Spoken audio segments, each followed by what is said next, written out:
welcome to this briefing on the Fiscal Assessment Report, May 2021 of the Fiscal Council, looking beyond COVID-19. The Fiscal Council is an official independent body with a mandate to assess the public finances. That includes assessing and endorsing the macroeconomic projections, assessing the budgetary forecasts, assessing the fiscal stance, and monitoring the fiscal rules. This Fiscal Assessment Report provides an assessment of the projections set out by the government in the April Stability Programme update and submitted to the European Union. As Eddie noted, this is the Council's 20th Fiscal Assessment Report. The Council first met just under 10 years ago. We have also taken this opportunity to redesign the report. You will find that there's one chapter on each of these elements of the stance, a summary assessment at the beginning that brings it together, and extensive supplementary information at the back that includes many of the pieces of analysis that the Council routinely undertakes as part of our assessment work. So let me now turn to the key messages. The economy is set to bounce back as COVID restrictions ease and as the vaccination programme progresses. Uncertainty has fallen. While it remains high, particularly because of COVID, we are in a much less uncertain environment than we were even 6 months ago. One of the key unknowns is the long-term impact of COVID, so-called scarring, and we'll explore that later in a moment. The Council assesses that risks are now to the upside relative to the SPU forecasts and probably broadly balanced around the Council's own assessment. Looking ahead, the government has produced for the first time in over a year long-term, medium-term fiscal projections. However, the Council assesses that the medium-term projections on the budgetary side are poorly founded. They are not consistent with the standstill cost of maintaining existing public services, nor are they consistent with programme for government commitments or the capital plan. On the tax side, SPU income tax projections show a sharp rise in income tax as a share of income, which seems incoherent. An adjusted projection made by the Council suggested a budget balance of closer to 1.2% of GNI star in 2025 would provide a better baseline compared to 0.3 in the SPU. In an upside scenario where growth is stronger than the government anticipates, it could be that we end up in a similar position that they anticipate with the budget balance broadly closed. However, as always, there are significant risks around the public finances, and notably the risks around the international corporate tax environment have become much more urgent and are very, very important at this time. Based on this budget balance, the debt to GNI ratio should peak this year, but it will remain high and still be above 100% of national income in 2025. Low interest rates create very favourable debt dynamics, but high debt does leave the public finances vulnerable. If the economy recovers as anticipated, future large-scale untargeted stimulus measures would not be needed. The current support regime, or something like it, will need to be extended from June towards the end of the year, and more targeted supports may still be needed in 2022. From 2023, debt should be brought down to more prudent levels. Achieving a budget balance by 2025 implies that the debt ratio will be falling by around 3 percentage points a year, which will be a fairly healthy pace of reduction. New permanent measures undertaken by the government, for example, in the budget this autumn, will, however, need to be funded by tax increases or spending adjustments. There's only going to be needed some modest fiscal adjustment, or maybe none at all, to reach budget balance, but any further measures will require tax increases or spending adjustments.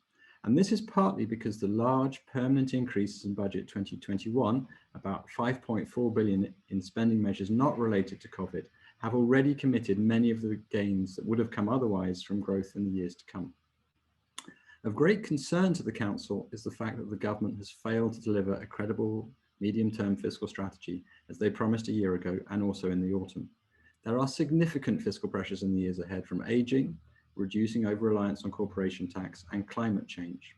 It's also not clear how programme for government priorities and commitments will be delivered and how they will be funded. 3 initiatives would help support good fiscal policy at this stage. The first is to make a firm commitment to national debt targets. The second is to save excess corporation tax through the rainy day fund. And the third is to put in place credible expenditure ceilings.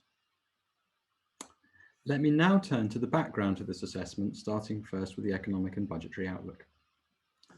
The good news is the economy is set to bounce back as restrictions ease. This chart shows the SPU projections. We can see that in the early part of this year, sort of through winter and spring, the economy and activity have been depressed by the restrictions. However, the extent of that dip is much less than we saw a year ago. The economy has become much more resilient. People have learned to cope with these conditions. But as the restrictions ease and as the vaccination program progresses, so the fear factor reduces, we would expect, and the Department of Finance expects, the economy to bounce back fairly strongly. And in fact, we probably will be back to sort of similar levels to pre-crisis, maybe around the turn of this year, early next year. Looking further ahead, the Department of Finance's projections, the green line here, are somewhere in the middle of the range of scenarios that the Council set out next year, and perhaps somewhat towards the upper end. So this is encouraging in terms of the recovery. One of the reasons for that is that consumer spending has been very resilient. So on the left-hand side, the green line shows official consumer spending measured in the national accounts, excluding cars. And you can see, though it did dip in around Q4, it was much stronger than it was a year ago. You can also see that more recent data on card spending shows even greater resilience and a strong pickup as restrictions have begun to ease. Of course, this doesn't mean that every sector is going to recover immediately. Some sectors have done very well, including those that are digitally focused and those such as the pharmaceutical sector. But other sectors have continued to suffer more, particularly accommodation, retail, construction. Now, as the economy reopens, we expect that these sectors will recover too, but there's no doubt that there are some activities that will suffer for longer periods and perhaps permanently. And that will leave unemployment somewhat higher in the years ahead than it would have been otherwise.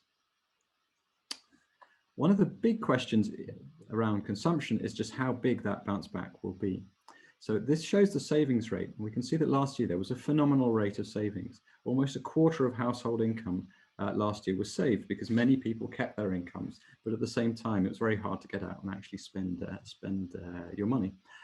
So we see this very high rate of savings, and we estimate that the degree of excess savings is probably somewhere between 11 and 15 billion euros. Now, a big question as the economy reopens is how are people going to use that money? The Department of Finance assumes that very little of that money will be spent, maybe a couple of billion. Perhaps a more reasonable or more optimistic assessment that people might spend, for example, half of that. So you could easily be looking at several percentage points extra consumption as people spend to make up for the lost time, and also because people just have higher incomes. Of course, there's also a bigger question for the long term, exactly where the savings ratio will settle down after this big increase in spending that's likely.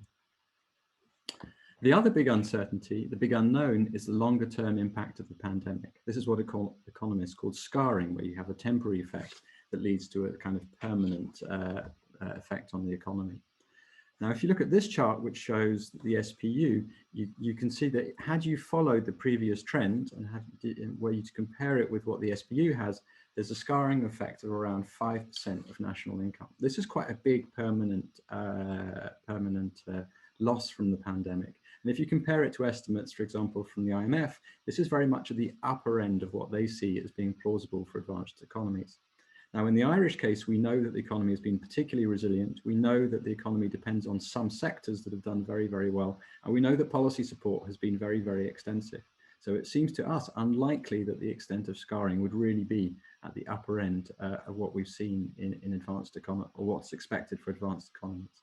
This is why the Fiscal Council's benchmarks take a more optimistic view and assume that there will be some scarring, but much, much less than the Department of Finance assumes. And this is an upside risk to the department's forecasts. Turning to what this means for the budget situation, the budget deficit in 2021 will remain very large at around 8% of GNI start, it's about 18 billion euros. And you can see that compared to 2020, there's very little change. So the dot in this central line is the change in the budget balance since last year. And you can see there's essentially no changes anticipated.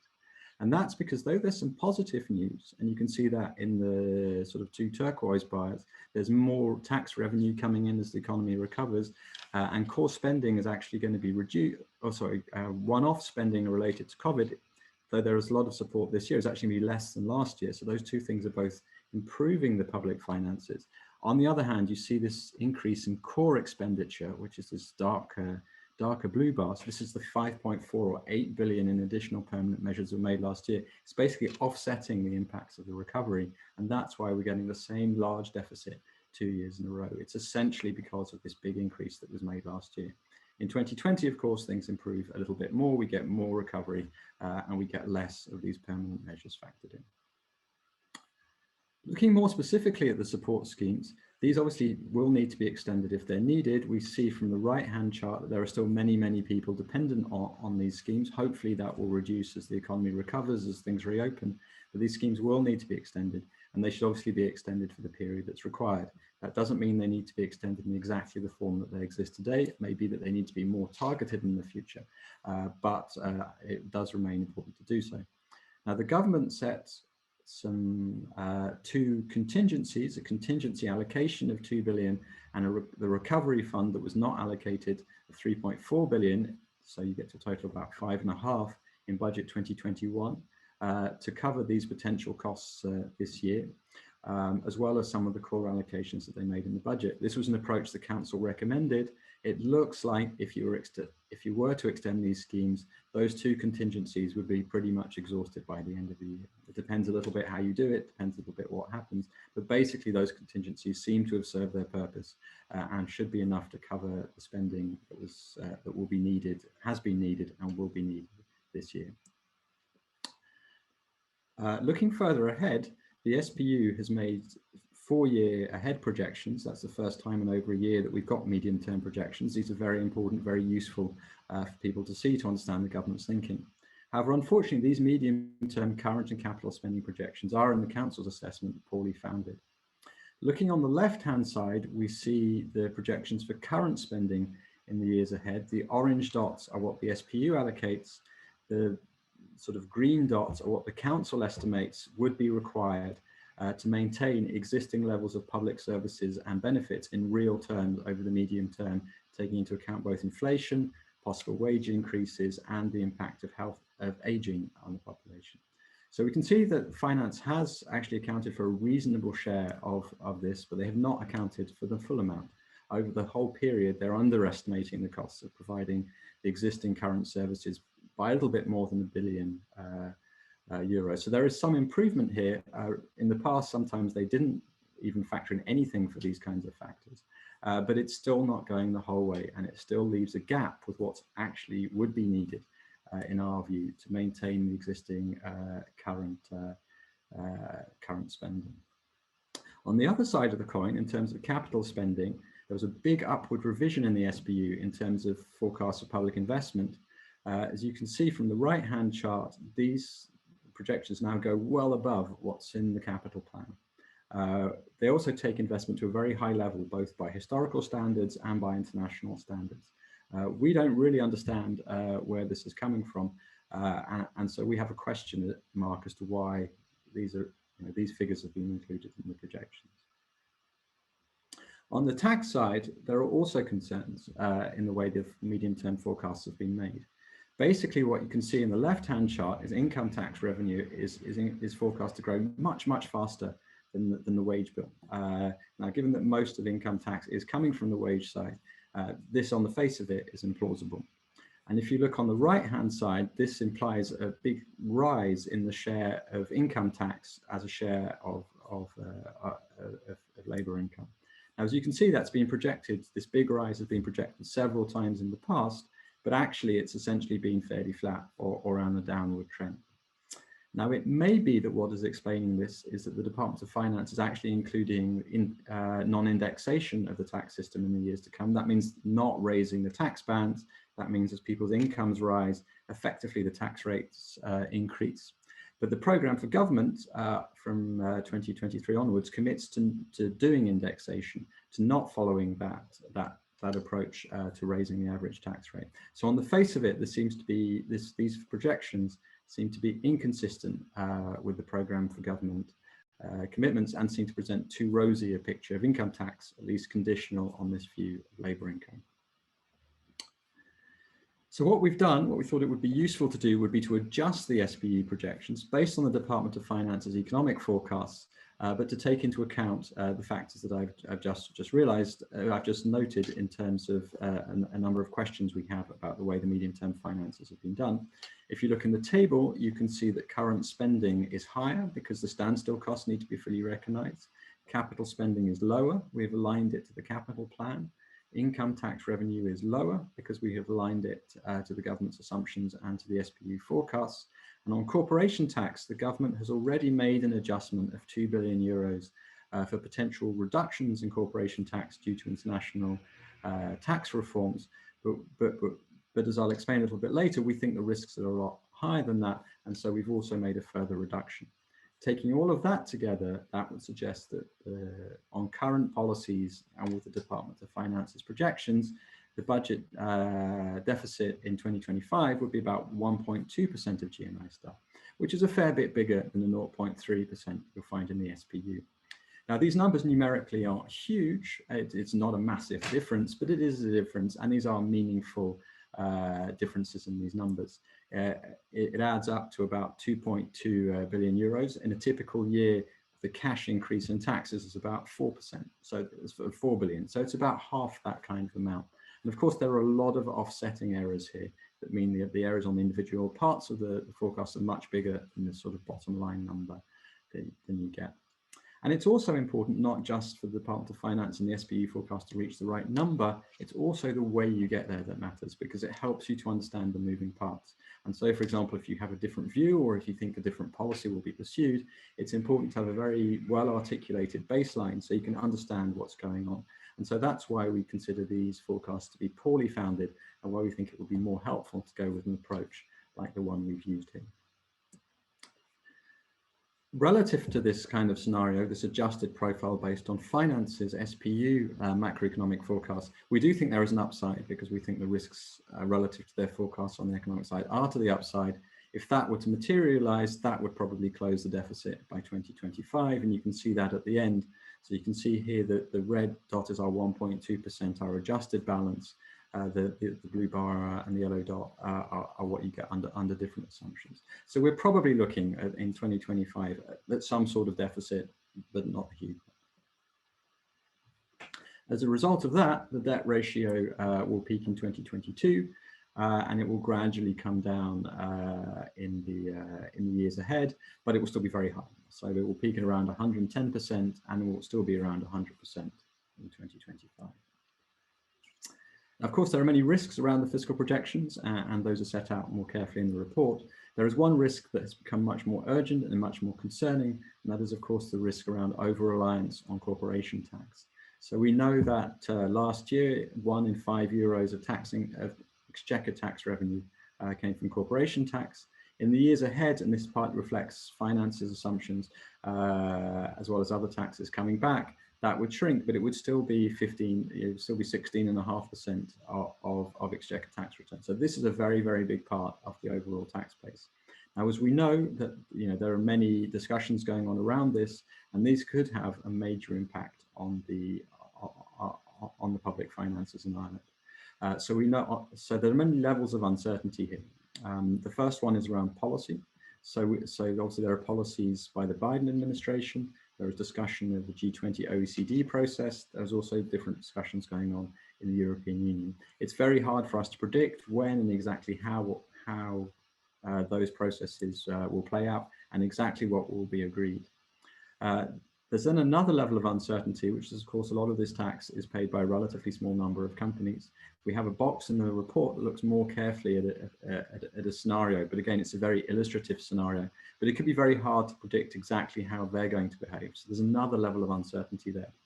And of course, we don't ultimately know whether they will react by just moving some of the taxable income outside Ireland and paying tax in other places, or what would be more damaging still, which would be to cut back on FDI or at least stop investing in Ireland. So it's a very, very uncertain picture, but it is a risk that clearly is heightened in the last couple of months as the international tax debate has reignited with the Biden administration coming in. So I said Department of Finance is assuming there's a 2 billion loss from these things. There are a range of other losses there. I think a number that the council feels more comfortable is around 3.5 billion, recognizing it's very uncertain. There are some bigger numbers out there, such as up to 6 billion. So we're sort of treading a sort of moderate line. But this is a risk that is going to be very important for the public finances in the years ahead. And as you can see on the right, if you compare what the budget balance will look like, there is quite, if nothing is done and if corporation tax falls significantly more than anticipated, it is going to lead to a larger deficit than the one that's anticipated. Turning now to what that means for the fiscal stance, for fiscal planning and the budget. Recording in progress.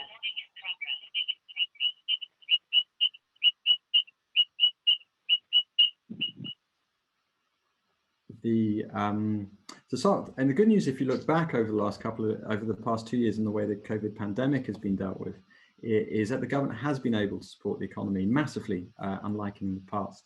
So this chart from the report shows you fiscal policy, the tightening of or easing of fiscal policy on the x-axis against the output gap, the shortfall in output, or the overheating that we've seen on the y-axis. If you look in the bottom right-hand corner, you can see that often in bad times, the budget balance has been tightened in Ireland. So that's an example of pro-cyclical policies.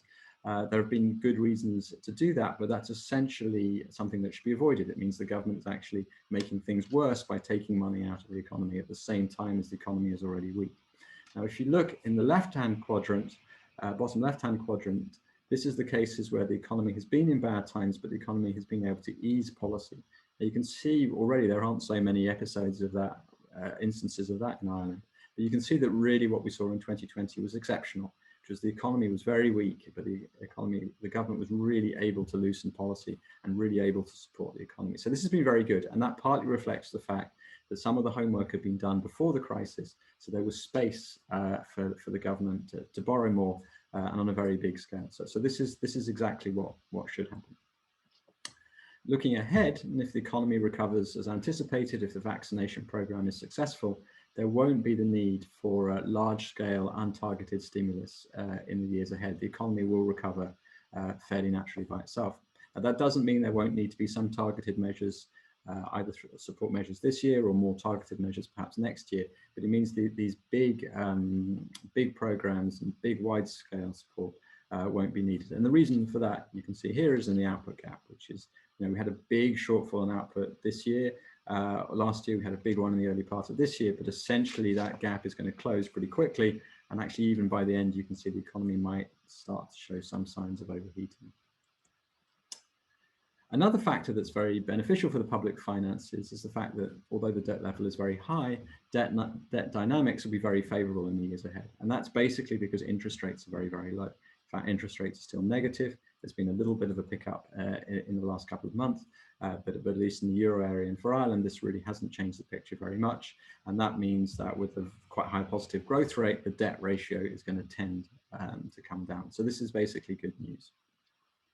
But we mustn't forget that a higher level of debt increases vulnerability to changes in conditions, both changes in interest rates potentially, and also potentially, and perhaps more likely, disappointment in growth for whatever reason.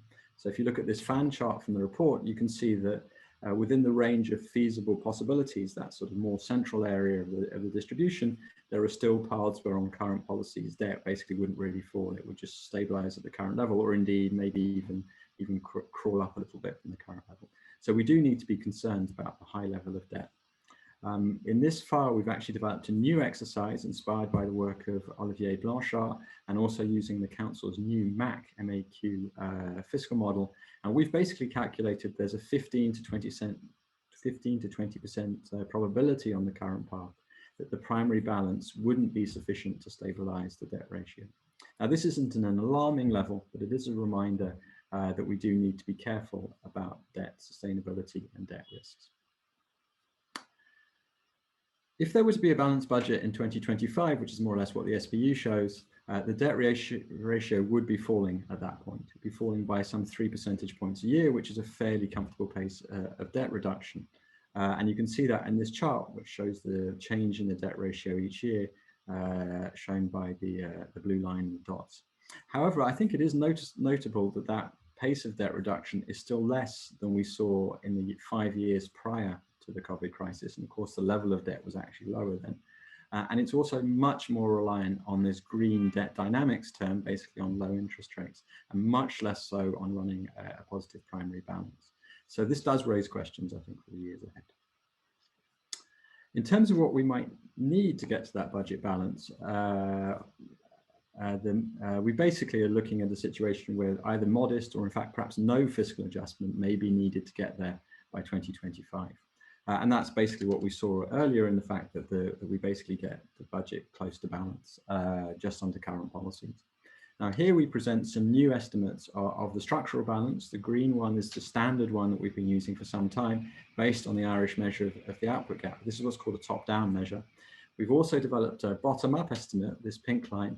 You can see that by 2025, both of them basically show, confirm the fact there'll be a small deficit, but not a huge one probably at that point. If you factor in lower corporation tax, that opens things up a little bit more. And I think that shows how important those corporation tax numbers could be. So what does this mean in terms of policy? Well, on the one hand, it's a good thing that we may not need very much or indeed any fiscal adjustment. On the other hand, it does mean that public finances are going to be very tight in the years ahead over the medium term. New permanent policy measures, any new permanent policy measures are going to need to be funded either by tax increases or adjustments to spending. There isn't going to be the space to finance these things out of growth. And that basically reflects this fact that last year in budget 2021, there was a permanent increase in spending, a very large permanent increase in spending, up to 8.8 billion euros in general government terms. And you can see it in this line, just how much of a tick up there is in spending in 2021.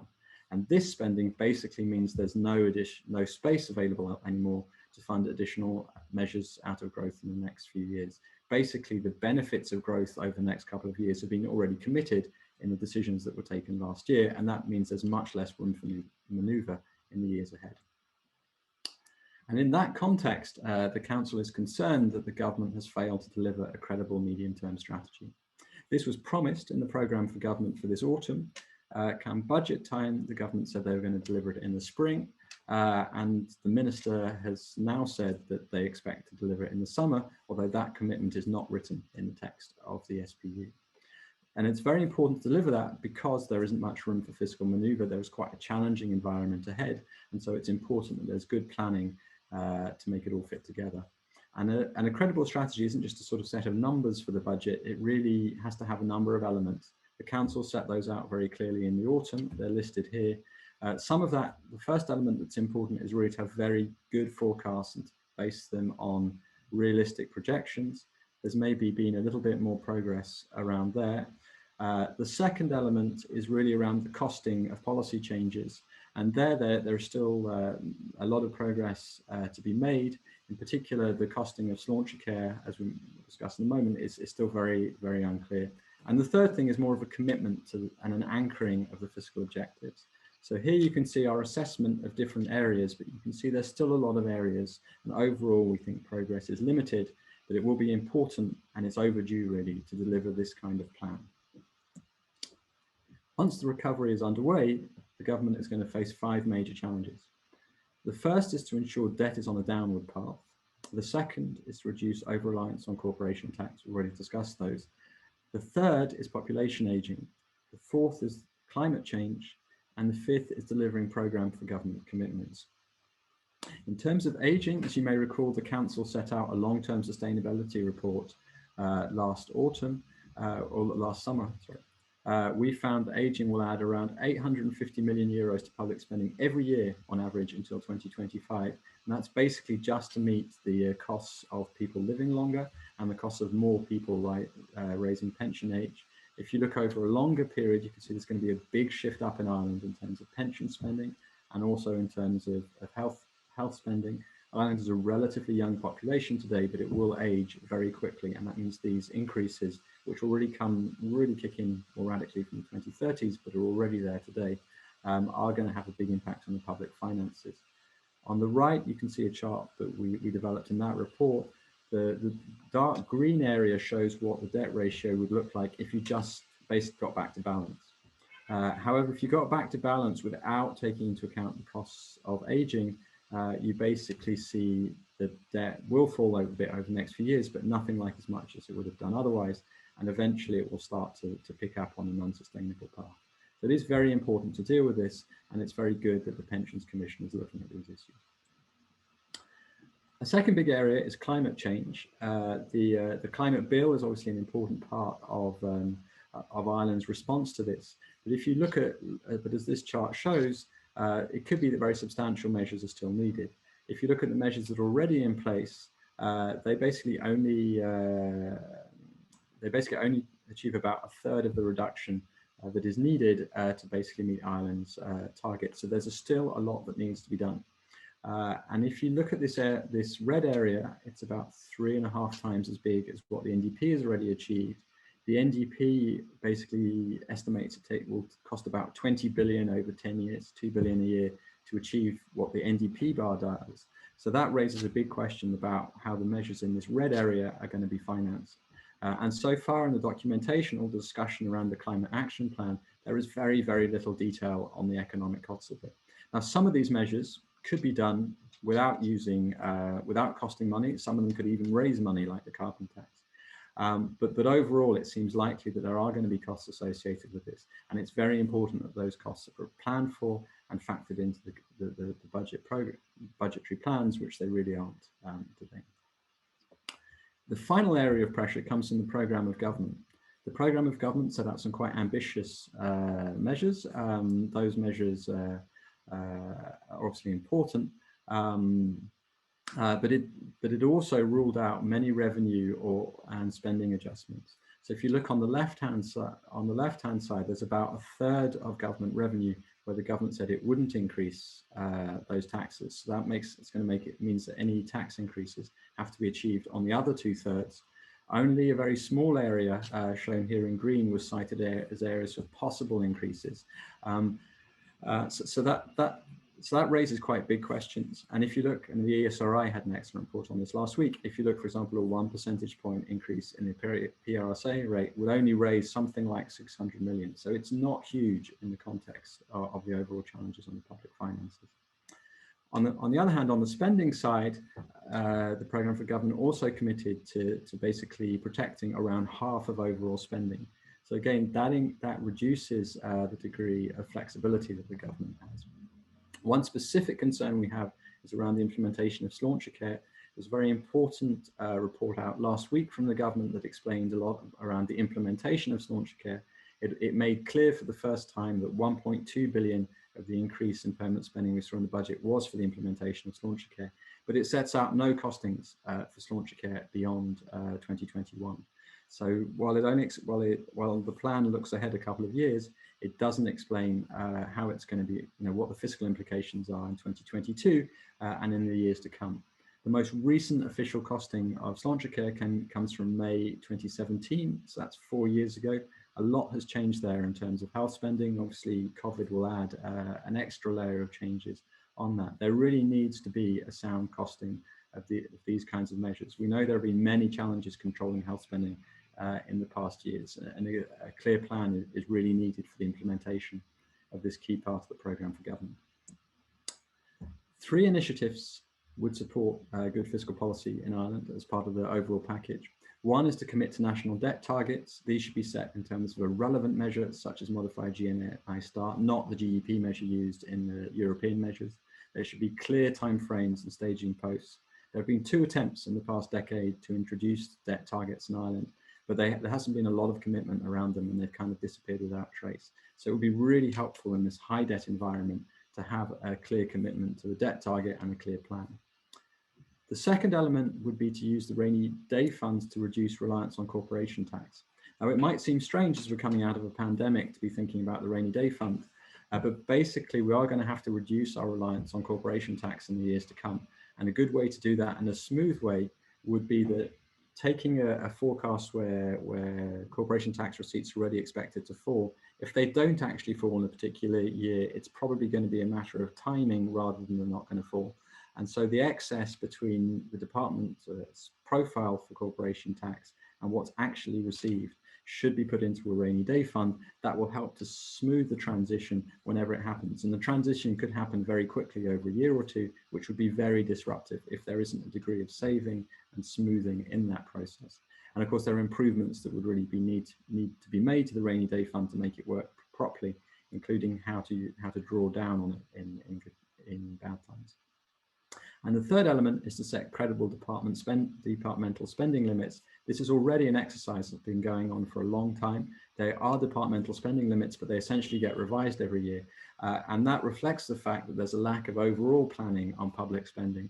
If the government was to set a realistic top-down expenditure for projections of the sort that we advocate, so basically using the standstill kind of approach, they could then work out what that means at the departmental level. They can also look from a departmental level and build it up.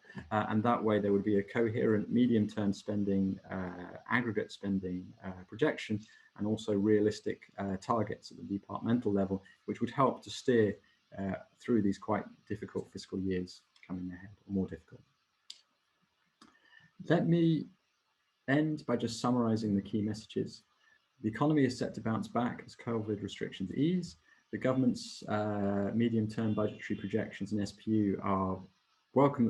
They've done them for 4 years, but are essentially poorly founded. An adjusted projection suggests a budget balance close to 1.2% of GNI star in 2025, compared to just 0.3 in the SPU. The debt GNI ratio should peak this year, but will remain high at over 100% of GNI star and national income in 2025. If the economy recovers, future large-scale untargeted stimulus would not be needed, but of course some support measures are likely to be needed this year and perhaps into next year on a more targeted basis. Any new permanent policy measures need to be funded by tax increases or adjustments to other parts of spending. We are concerned that the government has failed to deliver a medium-term fiscal strategy, and 3 initiatives would help to support good fiscal policy: debt targets using the rainy day fund to save excess CT, and credible expenditure ceilings. Thank you very much for your time. We look forward to your questions.